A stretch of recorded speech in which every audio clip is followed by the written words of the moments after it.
Bonjour et bienvenue dans cette vidéo dans laquelle nous allons découvrir comment gérer une personnalité colérique. La colère est une forte émotion souvent incontrôlée, qui met hors de lui l'individu qui en est affecté. Perçue comme une vilaine habitude, la colère est très souvent la résultante de plusieurs facteurs extérieurs qui affectent les individus. Les crises peuvent aller de simples injures au refermement total sur soi jusqu'à une manifestation de violence.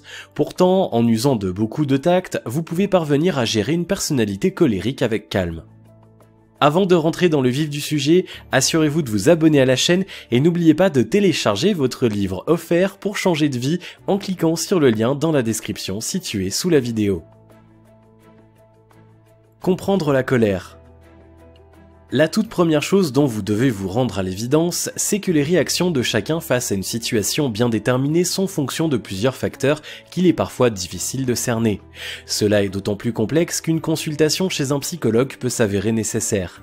Une mauvaise expérience vécue dans l'enfance, une répétition d'attitudes qui finissent par développer une habitude de colère, une piètre estime de soi qui fait développer des mécanismes d'autodéfense, un trop grand stress, etc.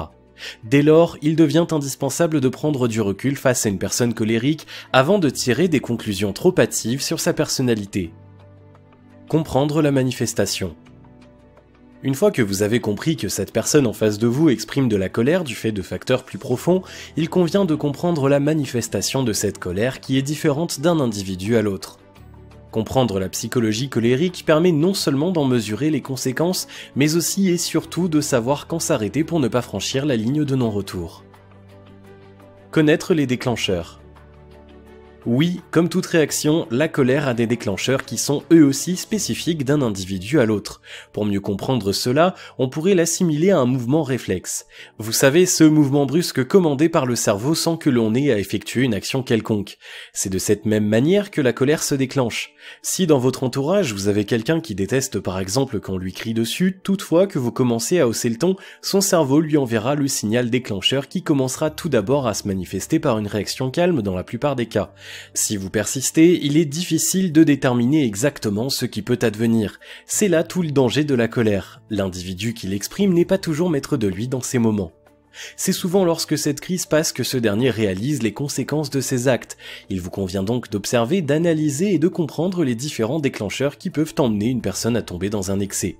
Une fois que vous les avez déterminés, évitez tout simplement de vous aventurer sur ce terrain. Ne jamais mettre à l'épreuve. Les mêmes causes, a-t-on coutume de dire, produisent les mêmes effets. La colère étant une réaction qui rentre dans l'ordre du psychisme, il est quasi impossible de poser des actions qui sont considérées comme des déclencheurs sans que l'individu concerné n'en soit affecté. Parvenez-vous à rester immobile lorsqu'on vous met brusquement un objet très chaud sous la plante des pieds ? En de pareils moments, ce n'est pas vraiment vous qui décidez, votre organisme dans son grand ensemble se charge de le faire de lui-même. Il est donc recommandé de ne jamais mettre directement une personnalité colérique à l'épreuve, à moins que cela ne réponde à une prescription de spécialiste. Là encore, il faudra faire preuve de bon sens. Exprimer ses appréhensions. Il n'y a rien de plus efficace que la communication. Bien souvent, les personnes colériques ne se rendent même pas compte de leurs écarts de conduite. Entamer à tête reposée une discussion avec une telle personne, car il est important de préciser que nul ne serait ravi que vous lui jetiez en plein visage la pile de défauts qui lui sont siens, peut être très efficace. Expliquez-lui clairement mais très calmement ce que vous pensez de ses excès de colère. Faites-lui comprendre les sentiments que cela suscite en vous, démontrez-lui que vous n'avez aucune intention de le mettre hors de lui, même si vos actions tentent de prouver le contraire. Bref, laissez-lui comprendre les inconvénients de ces crises de colère et ses conséquences éventuelles. Si vous parvenez à lui faire comprendre toutes ces choses tranquillement, vous pourriez être surpris de voir des améliorations dans ses attitudes. Faire des concessions.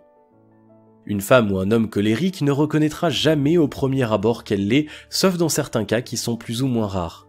Ce sera donc à vous de lui faire des concessions en lui exprimant par exemple votre volonté de ne plus la froisser, la mettre hors d'elle, etc. L'astuce ici, c'est de l'emmener à vous dicter une ligne de conduite spécifique, ce qui l'emmènera en retour à faire des promesses pour que votre relation soit plus saine. Il ne s'agit pas juste de faire des promesses, mais surtout de les respecter.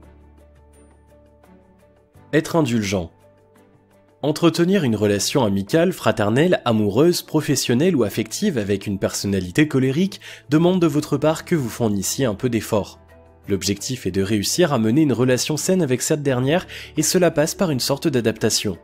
Une fois que vous êtes persuadé des facteurs qui entraînent les crises de colère, essayez du mieux que vous pouvez de les éviter. Se lever directement contre cette manière d'agir, manière que vous ne comprenez certainement pas, peut être à la base de bien des conflits. Usez donc d'indulgence et de patience envers cette personne. Entretenir des relations avec les personnalités colériques n'est pas plus facile que maîtriser sa propre colère. Chacun de son côté sera amené à faire des efforts pour une relation saine.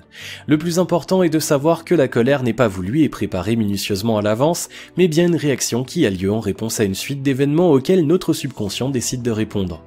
Faire preuve d'indulgence devient alors une nécessité, quoique vous devez aussi inviter l'autre à faire aussi un effort de son côté, d'où la communication. Si les crises deviennent souvent violentes et dépassent la limite du raisonnable, sans hésitation, consultez un spécialiste. Si vous avez aimé cette vidéo, merci de liker, partager, commenter et surtout de vous abonner à la chaîne. Et vous êtes également libre de recevoir le nouveau livre 7 secrets pour changer de vie maintenant en cliquant sur le lien situé dans la description en dessous de la vidéo et on se retrouve très vite pour une prochaine vidéo.